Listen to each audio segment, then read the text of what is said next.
بسم اللہ الرحمن الرحیم۔ اسے کھجور کے درخت کے ساتھ کھڑا کر کے باندھ دیا گیا۔ علی نے اپنے تیر انداز کے کان میں کچھ کہا۔ تیر انداز نے کندھے سے کمان اتار کر اس میں تیر رکھا اور درخت سے بندھے ہوئے آدمی کا نشانہ لے کر تیر چھوڑا۔ تیر اس آدمی کی دائیں آنکھ میں اتر گیا، وہ تڑپنے لگا۔ علی نے باقی چار سے کہا، تم میں کتنے ہیں جو صلیب کی خاطر اس طرح تڑپ تڑپ کر جان دینے کو تیار ہیں؟ اس کی طرف دیکھو۔ انہوں نے دیکھا، وہ آدمی چیخ رہا تھا، تڑپ رہا تھا، اس کی آنکھ سے خون بری طرح بہہ رہا تھا۔ میں تم سے وعدہ کرتا ہوں، علی بن سفیان نے کہا، کہ باعزت طریقے سے تم سب کو سمندر پار بھیج دوں گا۔ دوسرے اونٹ پر کون گیا ہے، کہاں گیا ہے؟ تمہارا اپنا ایک کماندار ہمارا ایک اونٹ ہم سے چھین کر لے گیا ہے، ایک آدمی نے کہا۔ اور ایک لڑکی بھی، علی بن سفیان نے کہا۔ تھوڑی ہی دیر بعد علی بن سفیان کے فن نے ان سے اعتراف کروا لیا کہ وہ کون ہیں اور کیا ہیں، مگر انہوں نے یہ جھوٹ بولا کہ لڑکی رات خیمے سے بھاگ آئی تھی، اور اس نے بتایا کہ صلاح الدین ایوبی نے رات اسے اپنے خیمے میں رکھا تھا، اس نے شراب پی رکھی تھی اور لڑکی کو بھی پلائی تھی، اور لڑکی گھبراہٹ اور خوف کے عالم میں آئی تھی۔ اس کے تعاقب میں فخر المصری نام کا ایک کماندار آیا، اور اس نے جب لڑکی کی باتیں سنی تو اسے ہمارے اونٹ پر بٹھا کر زبردستی لے گیا۔ انہوں نے وہ تمام بہتان علی بن سفیان کو سنائے جو لڑکی نے سلطان ایوبی پر لگائے تھے۔ علی نے مسکرا کر کہا، تم 5 تربیت یافتہ عسکری اور تیر انداز، اور ایک آدمی تم سے لڑکی بھی لے گیا اور اونٹ بھی لے گیا۔ اس نے انہی کی نشاندہی پر زمین میں دبائی ہوئی کمان اور ترکش بھی نکلوا لی۔ ان چاروں کو خیمہ گاہ میں بھجوا دیا گیا۔ 5واں آدمی تڑپ تڑپ کر مر چکا تھا۔ اونٹ کے پاؤں کے نشان صاف نظر آ رہے تھے۔ علی بن سفیان نے نہایت سرعت سے 10 سوار بلائے اور انہیں اپنی کمان میں لے کر اس طرف روانہ ہو گیا جدھر اونٹ گیا تھا، مگر اونٹ کی روانگی اور اس کے تعاقب میں علی بن سفیان کی روانگی میں 14-15 گھنٹوں کا فرق تھا۔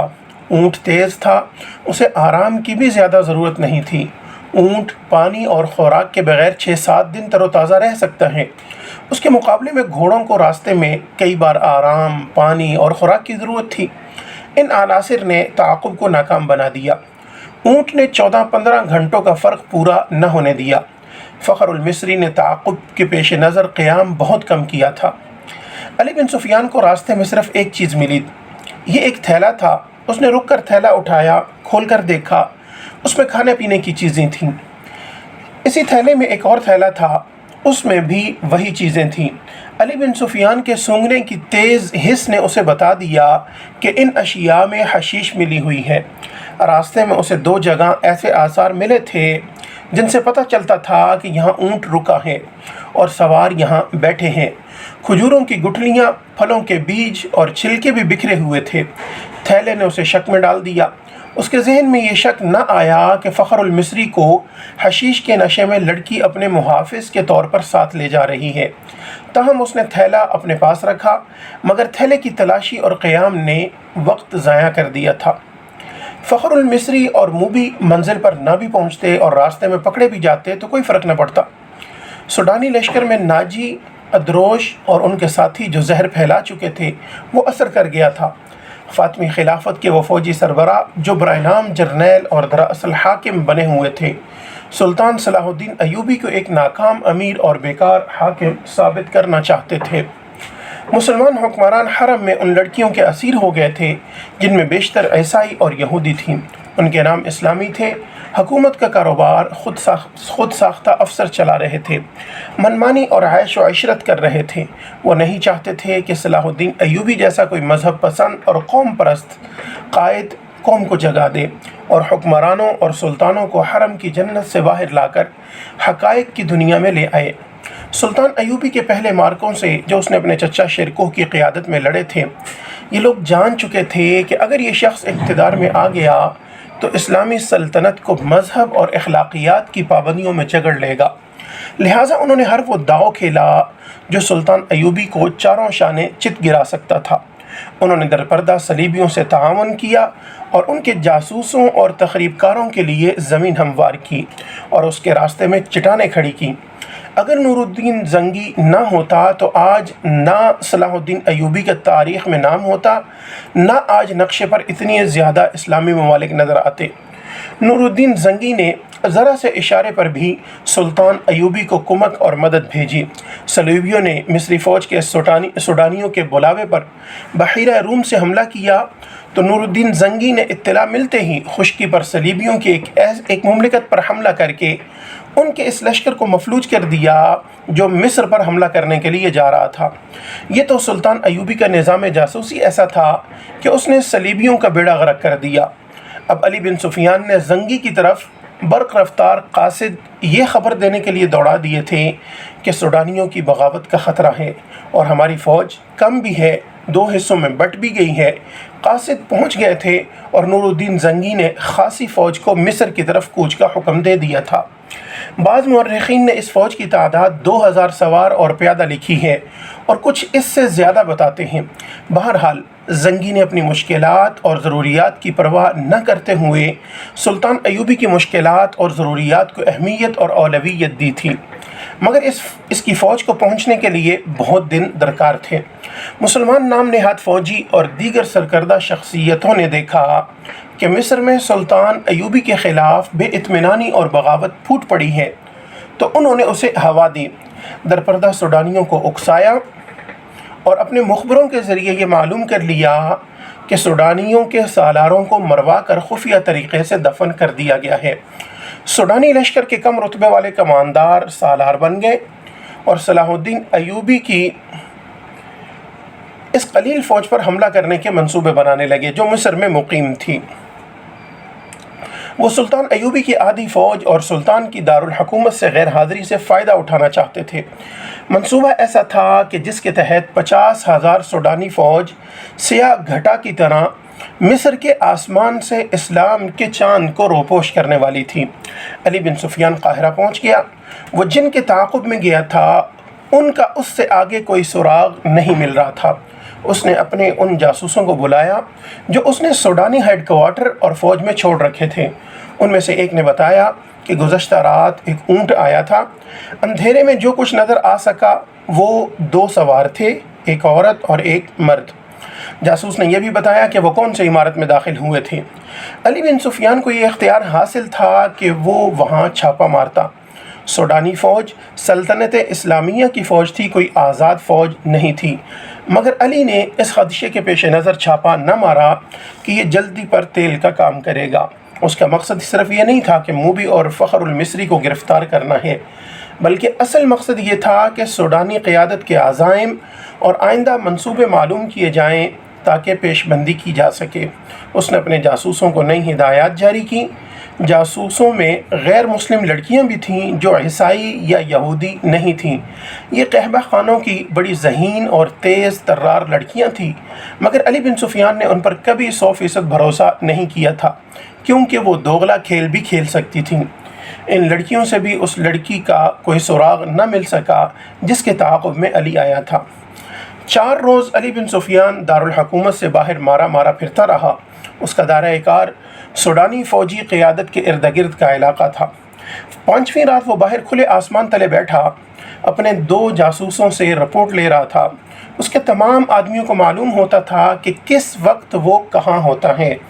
اس کے گروہ کا ایک آدمی کو ساتھ لیے اس کے پاس آیا اور کہا، یہ اپنا نام فخر المصری بتاتا ہے، جھاڑیوں میں ڈگمگاتا گرتا اور اٹھتا تھا۔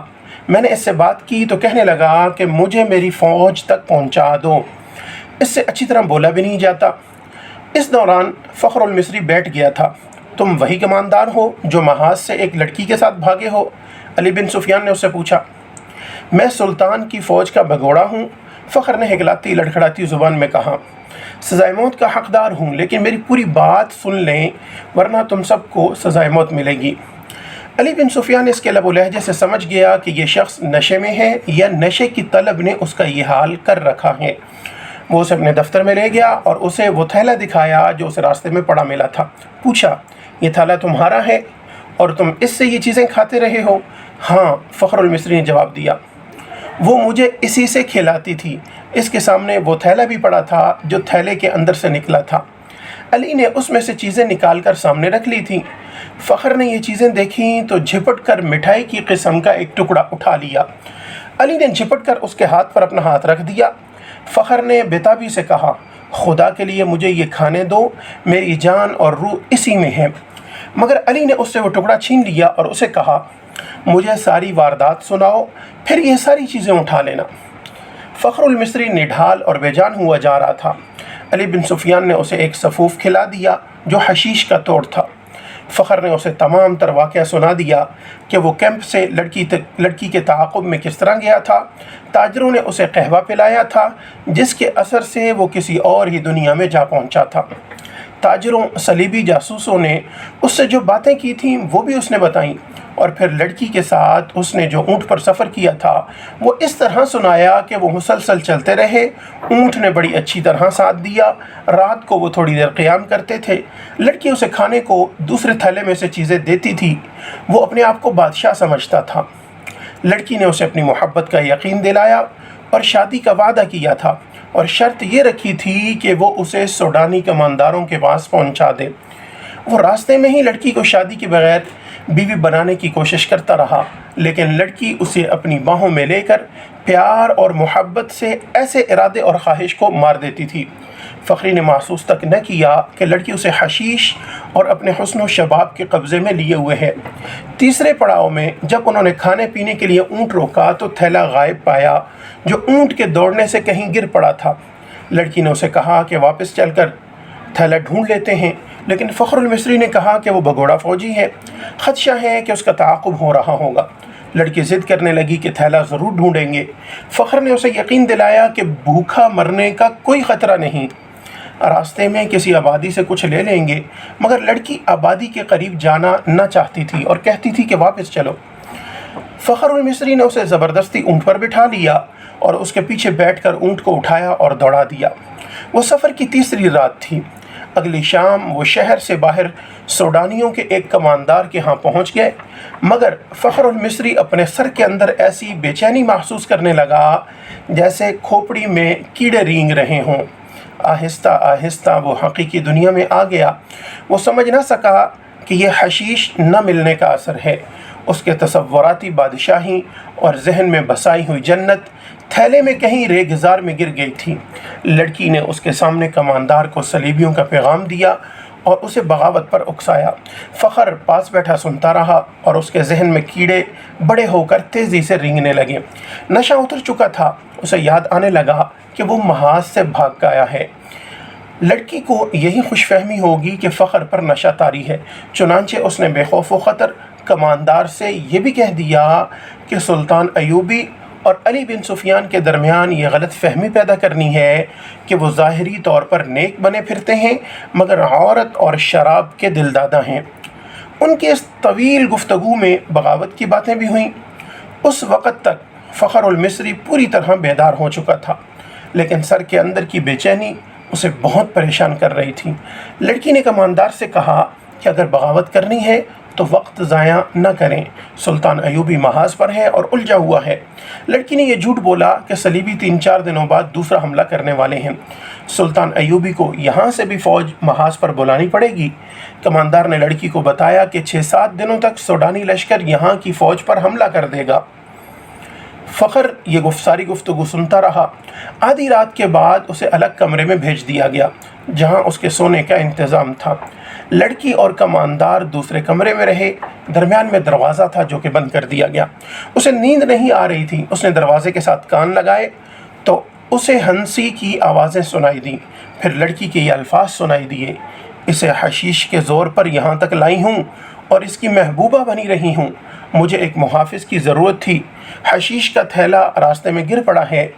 اگر صبح اسے ایک خوراک نہ ملی تو یہ پریشان کرے گا۔ اس کے بعد فخر نے دوسرے کمرے سے جو آوازیں سنی وہ اسے صاف بتا رہی تھیں کہ شراب پی جا رہی ہے اور بدکاری ہو رہی ہے۔ بہت دیر بعد اسے کماندار کی آواز سنائی دی، یہ آدمی اب ہمارے لیے بیکار ہے، اسے قید میں ڈال دیتے ہیں یا ختم کرا دیتے ہیں۔ لڑکی نے اس کی تائید کی۔ فخر المصری پوری طرح بیدار ہو گیا اور وہاں سے نگل بھاگنے کی سوچنے لگا۔ رات کا پچھلا پہر تھا، وہ اس کمرے سے نکلا، اس کا دماغ ساتھ نہیں دے رہا تھا، کبھی تو دماغ صاف ہو جاتا مگر زیادہ دیر معاف رہتا۔ صبح کی روشنی پھیلنے تک وہ خطرے سے دور نکل گیا تھا، اسے اب دوہرے تعاقب کا خطرہ تھا، دونوں طرف اسے موت نظر آ رہی تھی۔ اپنی فوج کے ہاتھوں گرفتار ہو جاتا تو بھی مجرم تھا، اور اگر سوڈانی پکڑ لیتے تو فوراً قتل کر دیتے۔ وہ دن بھر فرعونوں کے کھنڈروں میں چھپا رہا، حشیش کی طلب، خوف اور غصہ اس کے جسم اور دماغ کو بیکار کر رہا تھا۔ رات تک وہ چلنے سے بھی معذور ہوا جا رہا تھا۔ پھر اسے یہ بھی احساس نہ رہا کہ دن ہے یا رات، اور وہ کہاں ہے۔ اس کے دماغ میں یہ ارادہ بھی آیا کہ اس عیسائی لڑکی کو جا کر قتل کر دے۔ یہ سوچ بھی آئی کہ اونٹ یا گھوڑا مل جائے اور وہ محاذ پر سلطان ایوبی کے قدموں میں جا گرے، مگر جو بھی سوچ آتی تھی اس پر اندھیرا چھا جاتا تھا، جو اس کی آنکھوں کے سامنے آ کر ہر چیز تاریک کر دیتا تھا۔ اسی حالت میں اسے یہ آدمی ملا۔ وہ چونکہ جاسوس تھا، اس لیے تربیت کے مطابق اس نے فخر المصری کے ساتھ دوستی اور ہمدردی کی باتیں کی اور اسے علی بن سفیان کے پاس لے آیا۔ تصدیق ہو گئی کہ سوڈانی لشکر حملہ اور بغاوت کرے گا، اور یہ کسی بھی لمحے ہو سکتا ہے۔ علی بن سفیان سوچ رہا تھا کہ مقامی کمانڈروں کو فوراً چکن نہ کرے اور سلطان ایوبی کو اطلاع دے، مگر وقت ضائع ہونے کا خطرہ تھا۔ اتنے میں اسے پیغام ملا کہ سلطان صلاح الدین ایوبی بلا رہے ہیں۔ وہ حیران ہو کر چل پڑا کہ سلطان کو تو وہ محاذ پر چھوڑ آیا تھا۔ وہ سلطان ایوبی سے ملا تو سلطان نے بتایا، مجھے اطلاع مل گئی تھی کہ ساحل پر صلیبی جاسوسوں کا ایک گروہ موجود ہے اور ان میں سے کچھ ادھر بھی آ گئے ہوں گے۔ محاذ پر میرا کوئی کام نہیں رہ گیا تھا، میں کمان اپنے رفیقوں کو دے کر یہاں آ گیا۔ دل اس قدر بے چین تھا کہ میں یہاں بہت بڑا خطرہ محسوس کر رہا تھا۔ یہاں کی کیا خبر ہے؟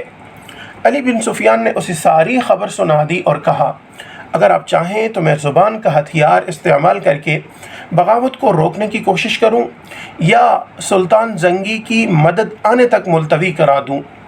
میں جاسوسوں کو ہی استعمال کر سکتا ہوں، ہماری فوج بہت کم ہے، حملے کو نہیں روک سکے گی۔ سلطان ایوبی ٹہلنے لگا، اس کا سر جھکا ہوا تھا، وہ گہری سوچ میں کھو گیا تھا اور علی بن سفیان اسے دیکھ رہا تھا۔ سلطان نے رک کر کہا، ہاں علی، تم اپنی زبان اور اپنے جاسوس استعمال کرو، لیکن حملے کو روکنے کے لیے نہیں بلکہ حملے کے حق میں۔ سوڈانیوں کو حملہ کرنا چاہیے، مگر رات کے وقت جب ہماری فوج خیموں میں سوئی ہوئی ہو۔ علی بن سفیان نے حیرت سے سلطان کو دیکھا۔ سلطان نے کہا، یہاں کے تمام کمانداروں کو بلوا لو اور تم بھی آ جاؤ۔ سلطان ایوبی نے علی بن سفیان کو یہ ہدایت بڑی سختی سے دی کہ سب کو یہ بتا دینا کہ میرے متعلق ان کے سوا کسی کو معلوم نہ ہو سکے کہ میں محاذ سے یہاں آ گیا ہوں۔ سوڈانیوں سے میری یہاں موجودگی کو پوشیدہ رکھنا بے حد ضروری ہے۔ میں بڑی احتیاط سے خفیہ طریقے سے آیا ہوں۔